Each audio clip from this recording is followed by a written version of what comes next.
Good morning दोस्तों। आज हमारा टॉपिक है 9 golden rules of retirement planning.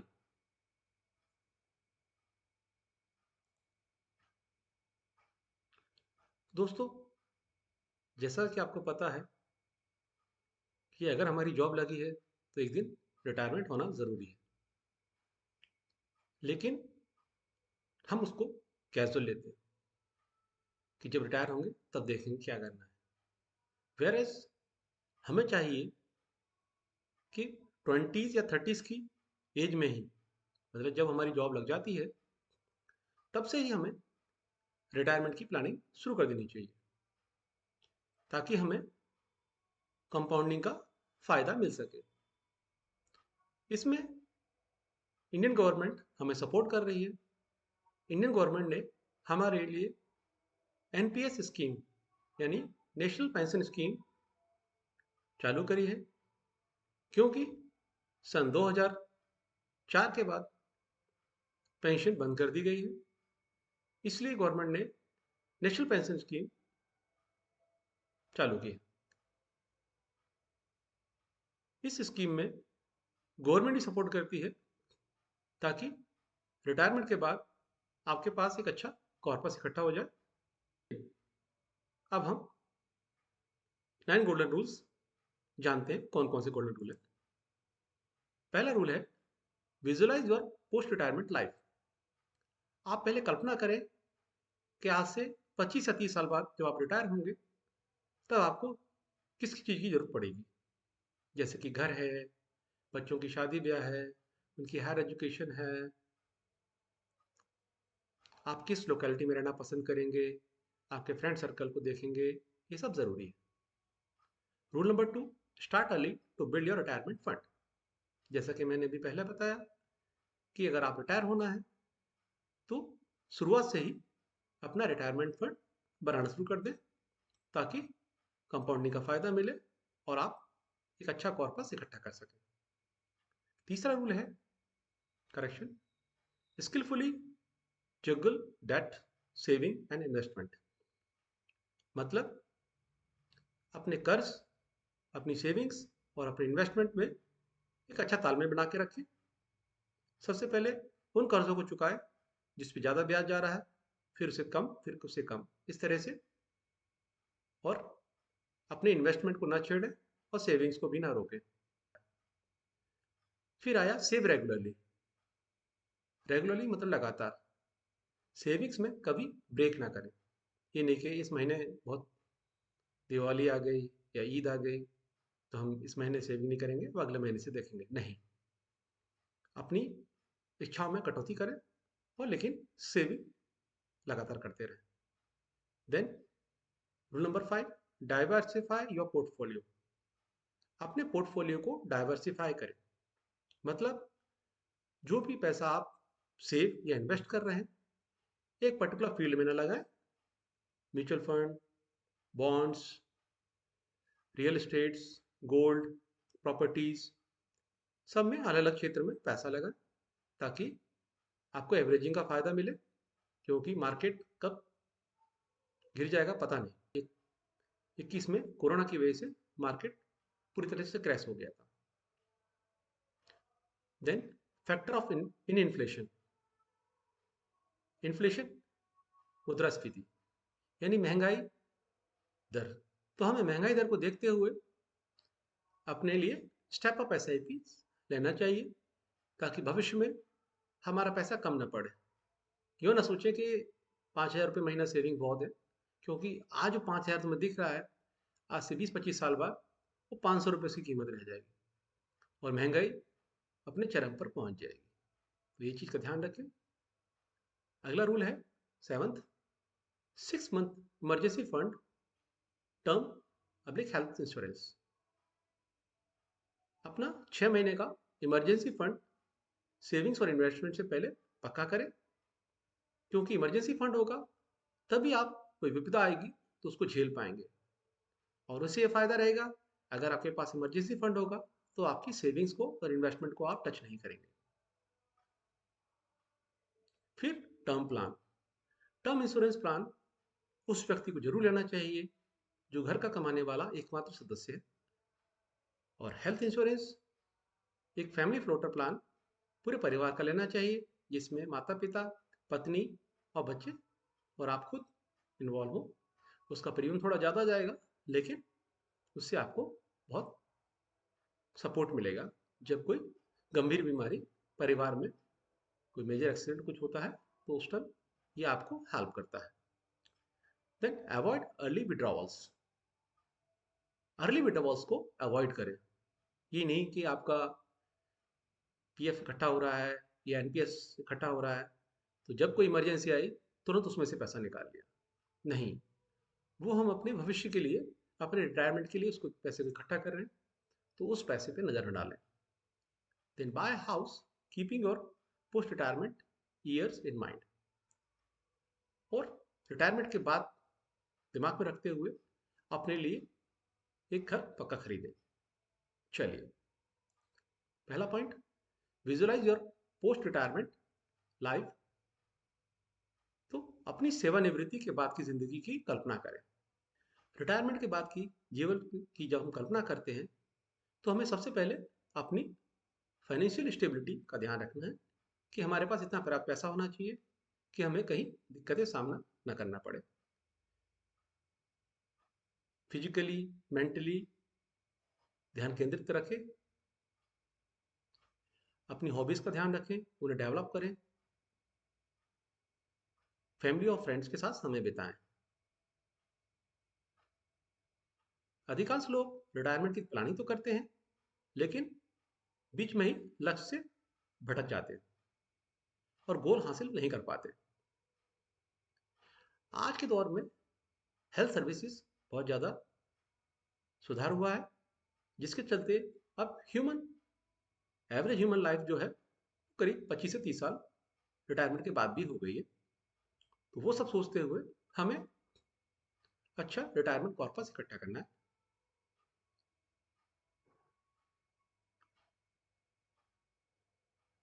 Health care, बच्चों की एजुकेशन, बच्चों की शादी और एक बुजुर्ग का लाइफस्टाइल कैसा होना चाहिए वो, इसके साथ साथ महंगाई का भी ध्यान रखना है, क्यों महंगाई दिन प्रतिदिन बढ़ती जा रही है।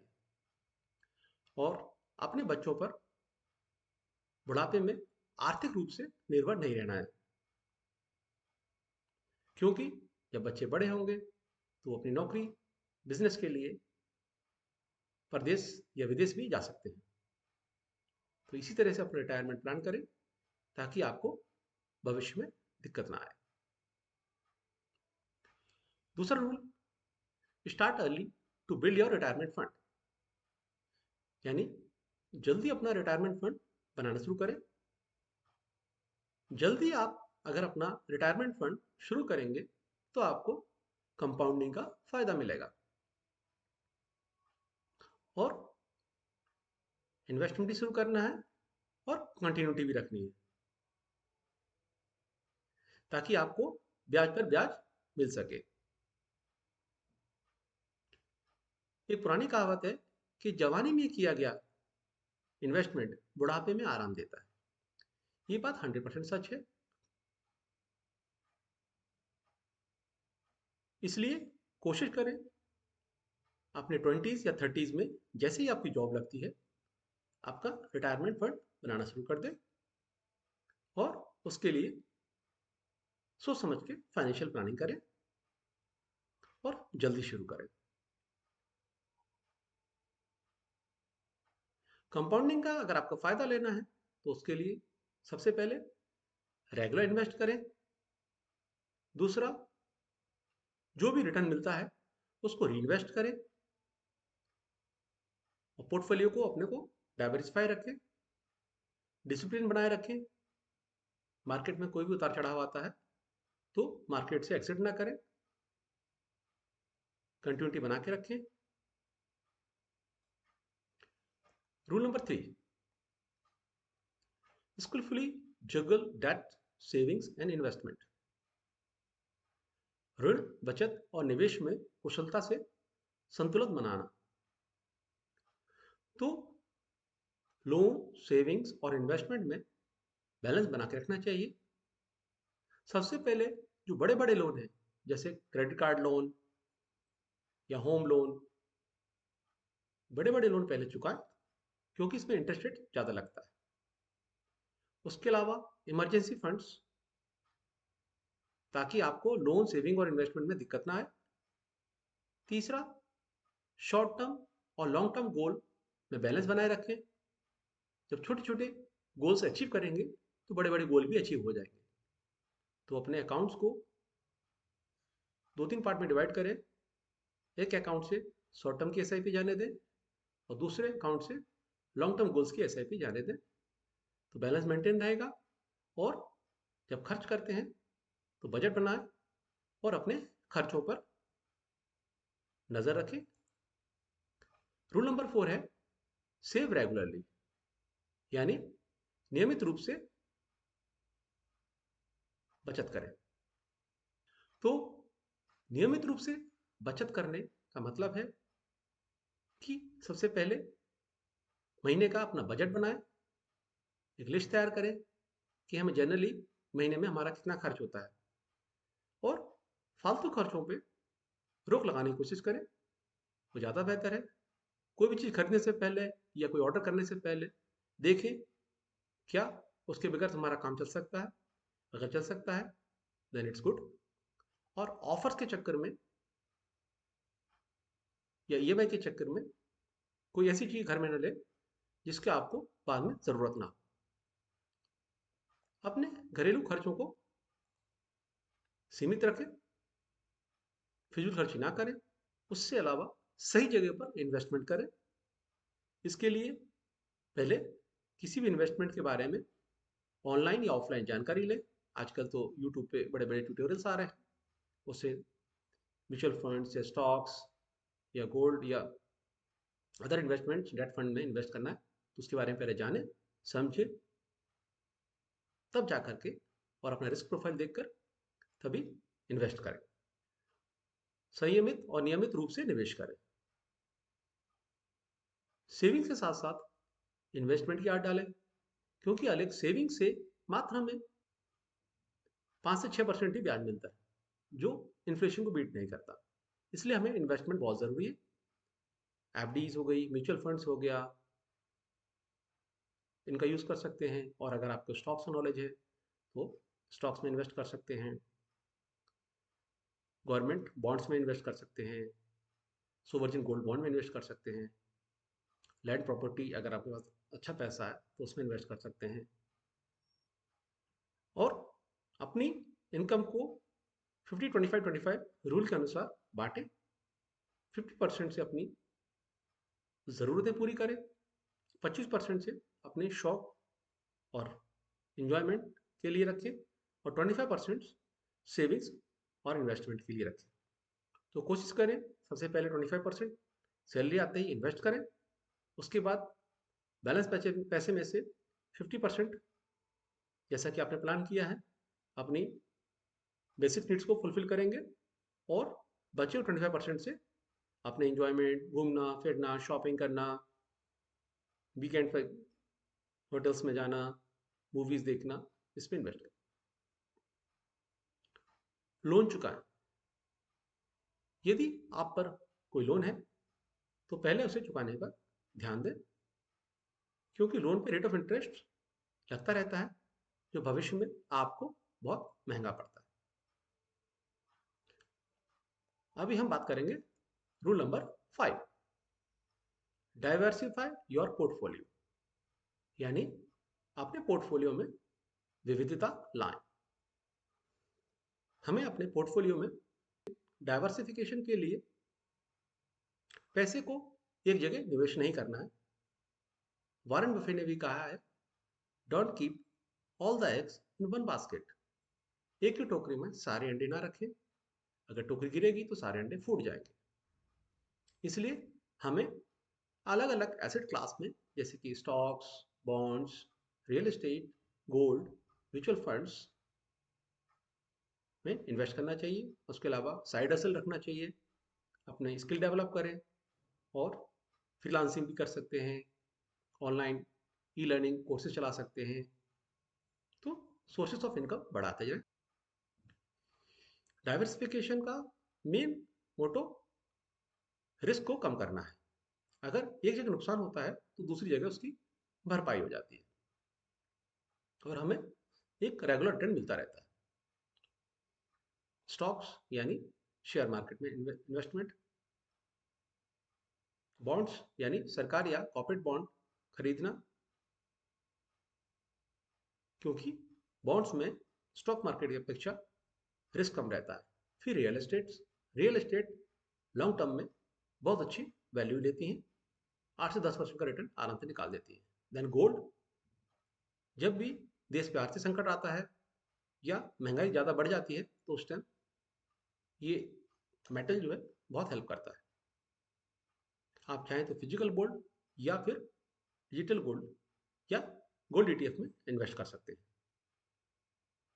म्यूचुअल फंड, कई तरह के मार्केट में म्यूचुअल फंड चल रहे हैं। स्कीम्स को समझें और इन्वेस्ट करें।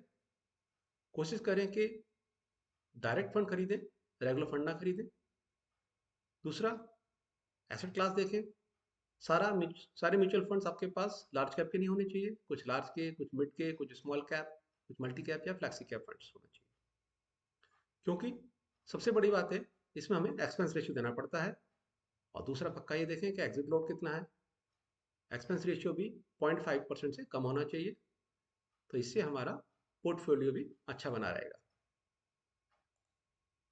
Rule number 6, factor in inflation. अपने निवेश से मुद्रास्फीति को कैसे मापते हैं। इन्फ्लेशन और लंबी उम्र दोनों का मतलब है कि आप रिटायरमेंट के लिए ज़्यादा सेविंग्स करनी होगी। आपकी सेविंग्स की वैल्यू समय के साथ साथ कम होती जा रही है, तो हमें आज जैसे हमारा खर्च 33,000 चल जाता है, जब हम 60 साल की उम्र पहुंचेंगे तो हमें सालाना 18 लाख रुपए की जरूरत होगी। तो इसके लिए हमें स्टेप अप या टॉप अप एसआईपी का उपयोग करना चाहिए। कभी भी हमारे पास लमसम पैसा इकट्ठा होता है तो उसका इन्वेस्टमेंट भी एसआईपी में कर देना चाहिए लमसम में। प्रोविडेंट फंड में योगदान बढ़ा सकते हैं।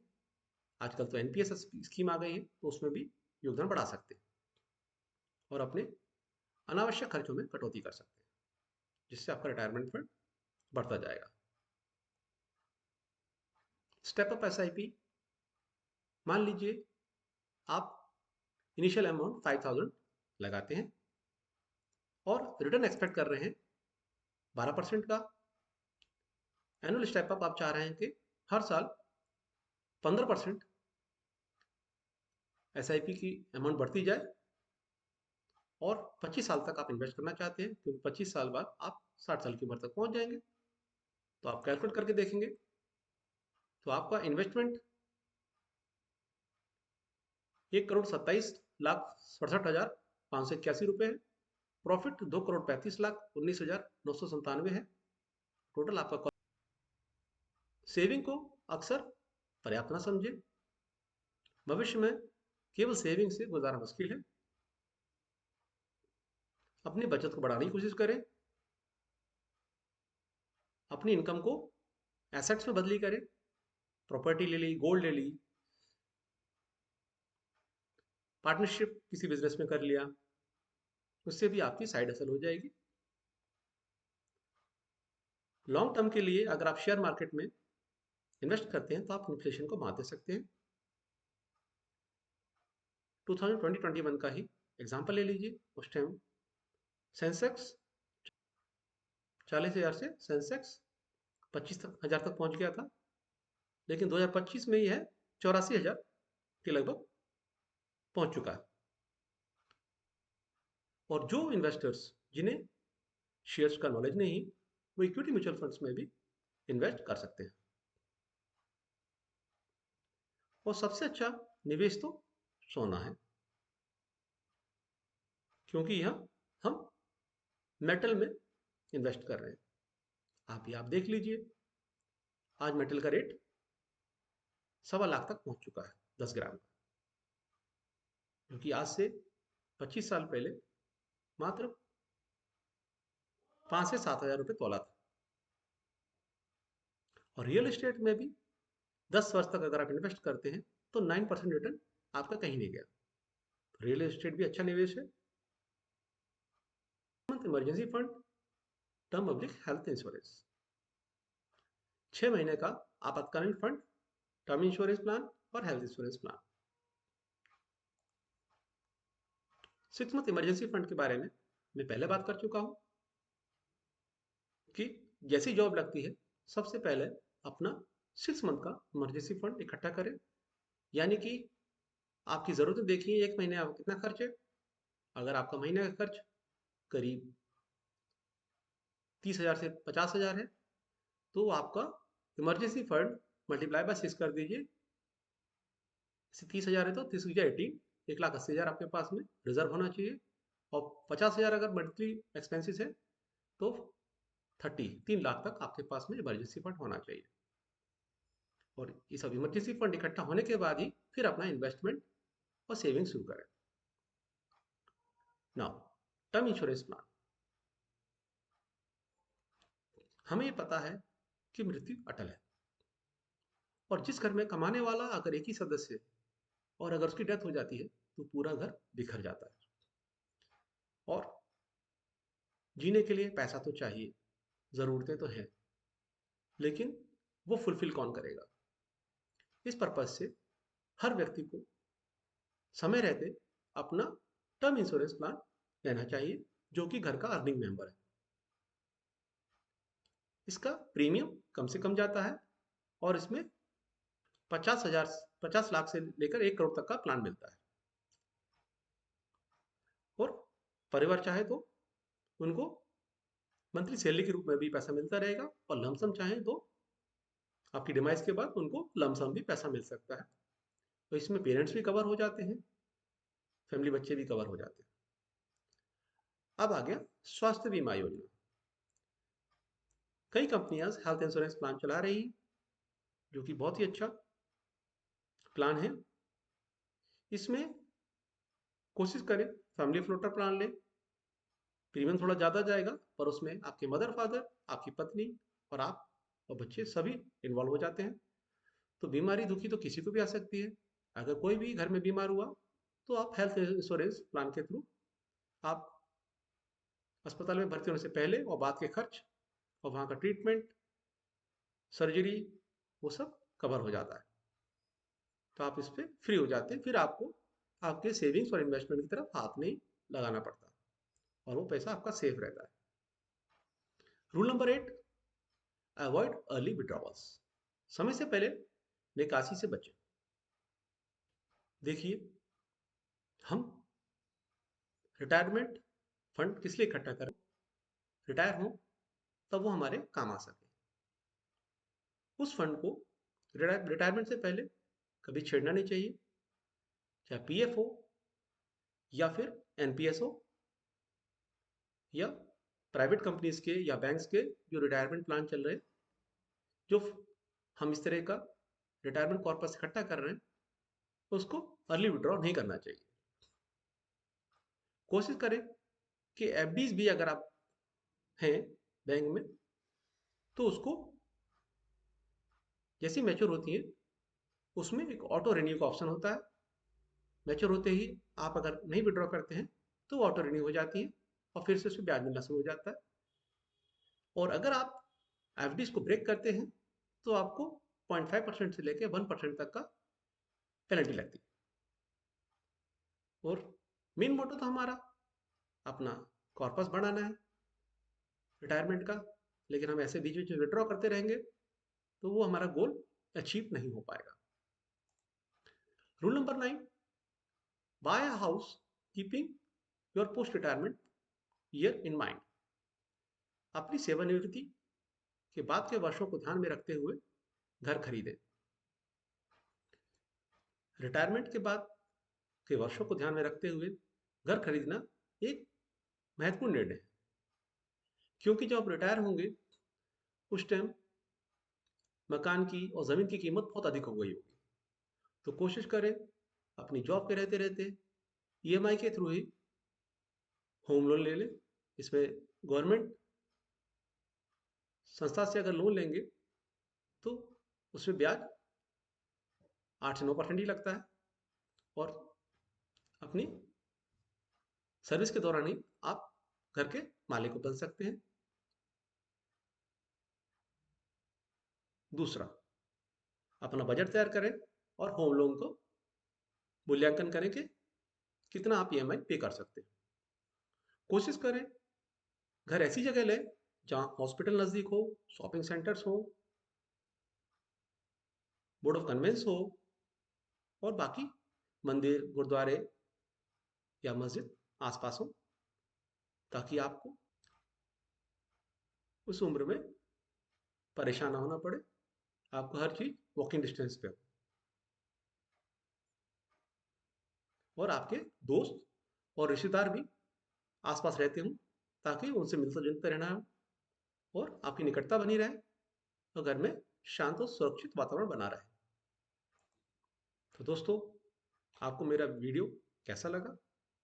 अगर आपको ये मेरा वीडियो अच्छा लगा तो मेरे वीडियो को लाइक करें, मेरे चैनल मनी फंडा 1973 को सब्सक्राइब करें, और अपने दोस्तों में और रिश्तेदारों में इस वीडियो को शेयर करें। थैंक यू, धन्यवाद, जय हिंद।